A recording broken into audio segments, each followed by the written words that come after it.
महात्मा गौतम बुद्ध को बौद्ध धर्म का संस्थापक कहा जाता है। उन्होंने वर्षों बोध गया के बोधि वृक्ष के नीचे बैठकर तपस्या की और इसके बाद उन्हें दिव्य ज्ञान की प्राप्ति हुई।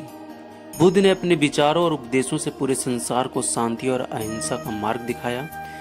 इसलिए कहा जाता है कि बुद्ध के विचार आपका जीवन बदल सकते हैं। बुद्ध की आज की अमृत वाणी में आपको बताएंगे गौतम बुद्ध से जुड़ी एक ऐसी कहानी के बारे में जिससे आपके जीवन में खुशियां ही खुशियां रहेगी, क्योंकि बुद्ध का मानना है कि यह पूरी तरह से आप पर ही निर्भर करता है कि आप खुशी या गम क्या लेना पसंद करते हैं। एक बार बुद्ध एक गांव से गुजर रहे थे, लेकिन उस गांव में लोगों के बीच गौतम बुद्ध को लेकर गलत धारणा थी, जिस कारण वह बुद्ध को अपना दुश्मन मानते थे। जब उस गांव में बुद्ध आए तो गांव वाले उन्हें बहुत भला बुरा कहने लगे और बदुआ देने लगे, लेकिन इसके बावजूद भी बुद्ध गांव वालों की बात शांति से और मुस्कुराकर चुपचाप सुनते रहे।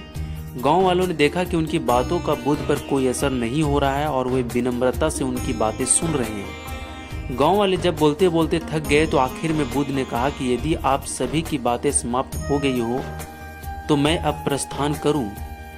बुद्ध की बात सुनकर गांव वाले हैरान रह गए, लेकिन उस भीड़ में एक व्यक्ति ने बुद्ध से कहा कि हमने तुम्हारी कोई प्रशंसा नहीं की है, हम तुम्हें बदुआएं दे रहे हैं, क्या तुम्हें इससे कोई फर्क नहीं पड़ता?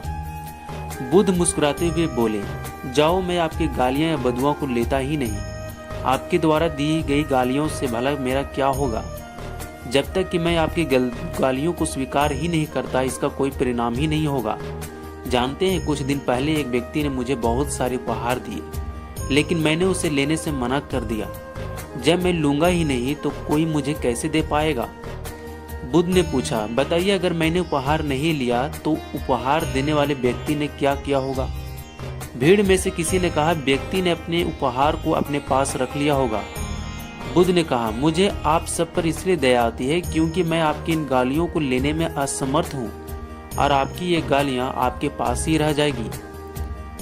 भगवान गौतम बुद्ध के जीवन से जुड़ी इस कहानी से यह सीख मिलती है कि हम अक्सर अपने दुखों का कारण दूसरों को समझते हैं, लेकिन असल में यह हम पर ही निर्भर करता है कि हम वास्तव में क्या लेना चाहते हैं, खुशी या गम, उदासी या मुस्कान।